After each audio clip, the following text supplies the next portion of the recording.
हज़रत मौलाना निज़ामुद्दीन साहब नदवी फाज़िले दारुल उलूम नदवतुल उलमा से बड़े अदब व एहतराम से दरख्वास्त करते हैं कि आप आएँ और आप अपने दिली जज्बात व एहसासात की और तासुरात की तर्जमानी फरमाएं।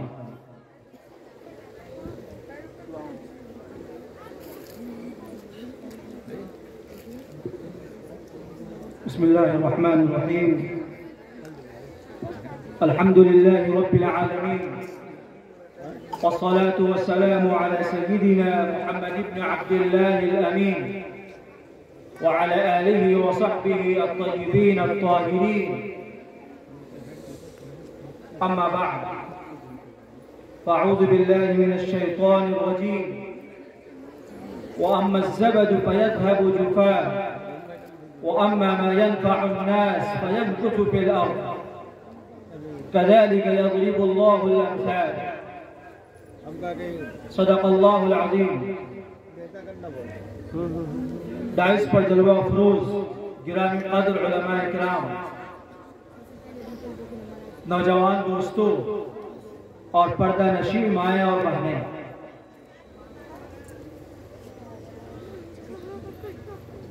पेशरो मुक़र्रिरीन और तासुरात पेश करने वाले अहबाब ने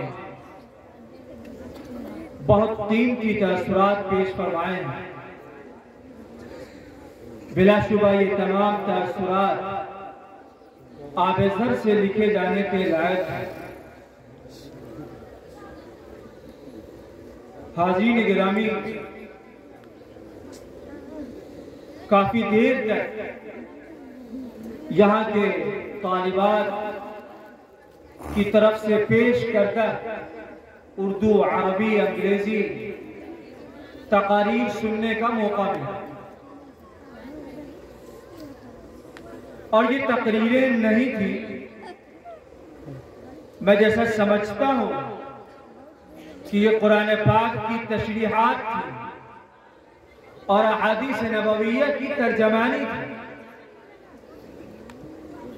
ये बज़ाहिर अल्फाज तो बच्चियों के थे, लेकिन मानी जनाब मोहम्मद रसूलुल्लाह सल्लल्लाहु अलैहि वसल्लम के थे।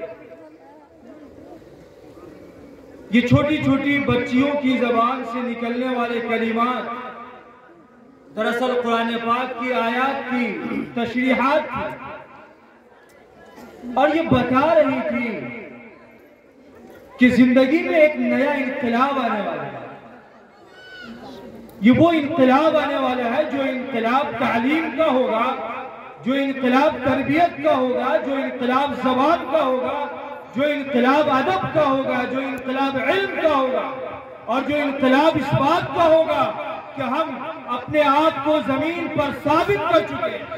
हम अपनी सलाहियत का, अपनी काबिलियत का और अपनी ज़बान और अदब का और अपने बेशुमार खूबियों का लोहा मनवा चुके हैं। कुरान पाक की जो आयत हमने पढ़ी है, दरअसल साफ लफ्जों में कहा गया है, वअम्मा ज़बद फ़यज़हबु जुफ़ाअ वअम्मा मा यनफ़अु अन्नास फ़यमकुथु फ़िल अर्ज़। जो झाग होते हैं, झाग दरियाओं में, समंदरों में, वो खोखलेपन की तरह सिकंदों में खत्म हो जाते हैं, लेकिन जिनके अंदर नाफ़ियत होती है, जिनके अंदर लोगों को नफा पहुंचाने की सलाहियत और काबिलियत होती है, जमीन में उन्हें इस्तक़रार मिलता है। ये बच्चियां दरअसल नाफ़ियत की आला मिसाल है। ये बच्चियां इस बात का इकरार कर रही हैं अमली कि हमारे अंदर नाफ़ियत है, हमारे अंदर काबिलियत है, हमारे अंदर सलाहियत है, हमारी ज़बान अच्छी है, हम शगुफ्तगी के साथ बोल सकते हैं, हम समझ सकते हैं। आप यकीन मानिए, मैं इन बच्चियों का बहुत ज्यादा कमाल नहीं समझता। अक्सर ने रट लिया, लेकिन ये रटना भी फायदे से खाली नहीं, कमाल इनका नहीं है और ये मेहनत इनकी नहीं है। मैं मदरसे का आदमी हूं, मैं जानता हूं ये मेहनत इनके असातिज़ा की है, ये मेहनत इनके मुअल्लिमात की है, जिन्होंने एक दिन में नहीं पूरे साल की मेहनत की तर्जमानी हो रही है। पूरे साल में सुबह से शाम तक और शाम से सुबह तक कितनी रातों को जग कर इन्होंने प्रोग्राम को तैयार किया। 20 नहीं 50 बच्चियों ने प्रोग्राम पेश किया। 50 के अनावीर अलग, 50 का अंदाज अलग, 50 के मवाद अलग। ये मामूली बात नहीं। बहुत से प्रोग्रामों में हिस्सा लिया, देखा, सुना, लेकिन ये महसूस होता है कि यहाँ की इम्तियाजात और खुसूसियात दीगर प्रोग्रामों से बहुत मुख्तलिफ है। इंतजामी एतबार से किसी को कुछ शिकायतें हो सकती हैं, लेकिन जो नफ्स मवाद है वो काबिल तकलीद है और लायक तहसीन। लेकिन इस तरफ थोड़ी तवज्जो की जरूरत है। अभी एक साहब मकामी तौर पर ये कह रहे थे कि यहाँ 20,000 की आबादी, 20,000 की आबादी में इस अजीम दीनी दरसगाह और माहद इल्मी में तालीम हासिल करने वालों की तादाद अंगुलियों पर गिने जाने के लायक, और 20,000 मुसलमानों की तर्जमानी करने वाला इदारा घरों में चल रहा है, घरों में चल रहा है।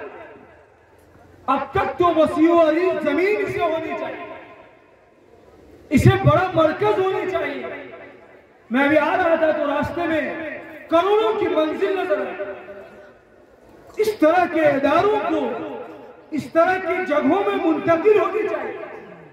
गांव के संजीदा, समाज के लिए काम करने वाले अहबाब के लिए फिक्रमंदी की जरूरत है। ये किस तरह निजाम मजबूत हो और इन बच्चियों की काबिला सलाहियतें किस तरह बेदार हो, इस पर समाज को गौर करने की जरूरत है। आज बज़ाहिर जिन बच्चियों को हम और आप आयशा समझते हैं, तहसीन समझते हैं, सुमैया समझते हैं और न मालूम क्या क्या नाम है, ये तमाम नाम दरअसल मुहद्दिसात की तर्जमान बनेंगे, फकीहात बनने जा रहे हैं और एक दो नहीं सैकड़ों की तादाद में होंगे। ये एक लम्हा फिक्रिया है। माजी करीब में इसकी मिसालें कम मिलती है। हिंदुस्तान के मदारिस में तलबा के लिए तो काफी तवज्जो दी गई, लेकिन तालिबात के लिए इधर 20वीं सदी में 10-20 सालों से कुछ थोड़ी बहुत कोशिश हो, इस जानिब मजीद तवज्जो की जरूरत है। जब खवातीन तालीम याफ्ता होंगी तो पूरा समाज तालीम याफ्ता होगा और एक खातून पढ़ेगी तो एक नस्ल पढ़ेगी। इसलिए एक खातून का पढ़ना और एक खातून का तरबियत याफ्ता होना, एक खातून की जबान का उम्दा होना और एक खातून को तमाम जबानों का माहिर होना पहले से अब ज्यादा जरूरी। मुझे बहुत ताज्जुब हुआ, अभी कुछ दिन पहले डॉक्टर अकरम नदवी साहब ऑक्सफोर्ड यूनिवर्सिटी के शोबे इस्लामियात के जिम्मेदार हैं, उनकी तहरीर पढ़ रहा था। 64 जिल्दों में, एक दो नहीं 64 ज़ख़ीम जिल्दों में मुहद्दिसात का तारुफ करा। मुहद्दिसीन के तो बहुत सुने थे, बहुत देखे थे, लेकिन ये मुहद्दिसात जो सहाबा इकराम रिज़वानुल्लाहि अलैहिम अजमाइन के दौर में सहाबियात की शक्ल में और ताबईयात की शक्ल में थी, आज 64 जिल्दों में मौजूद।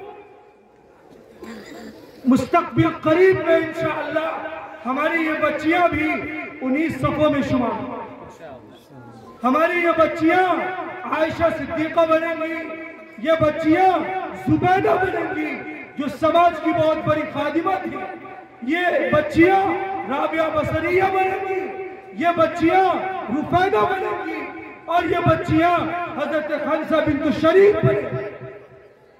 इन बच्चियों के अंदर वो सलाहियतें मौजूद हैं, जरूरत है उसे बाहर निकालने, जरूरत है उसे सही रुख देने की, जरूरत है उन्हें हौसला देने की, जरूरत है उसे आगे बढ़ाने की। अल्लाह पाक इस इदारे को कबूल फरमाए और हमारी इन बच्चियों की सलाहियतों को इनके इल्म अमल के लिए कबूल फरमाए। कुरान पाक की एक आयत में एक पाकीज़ा खातून की मिसाल दी गई। ये बच्चियां मिसाल बनेंगी। वदरबल्लाहु मसलल्लज़ीना आमनू इम्राअत फ़िरऔन इज़ क़ालत रब्बि इब्नि ली इंदक बैतन फ़िल जन्नह वनज्जिनी मिन फ़िरऔन वअमली वनज्जिनी मिनल क़ौमिज़ ज़ालिमीन। फ़िरऔन की बीवी वक्त की बहुत बड़ी जाबिर और जालिम बादशाह की बीवी ने अल्लाह को एक मानने का इकरार किया। हमारी ये बच्चियां मुस्तकबिल के फ़िरऔन के सामने कलिमा वहदानियत का इकरार करेंगी और बातिल की तमाम तागूती ताकतों के सामने वहदानियत का इकरार करेगी और ला इलाहा इल्लल्लाह के पैगाम को उम्मत की एक एक ख़वातीन के अंदर पहुंचाएगी। अल्लाह इसके लिए इस पूरी टीम को कबूल करे और मौलाना के तमाम रुफ़क़ा जो उनके साथ काम कर रहे हैं, उनके बिरादर खुर्द, उनकी मुअल्लिमात और बिलखुसूस उनकी वालिदा मोहतरमा जिनकी दुआओं के समरे से ये पूरा निज़ाम चल रहा है, अल्लाह उन सबको उम्मत की खिदमत के लिए कबूल फरमा ले। आमीन। व आखिरु दावाना अनिल हम्दुलिल्लाह।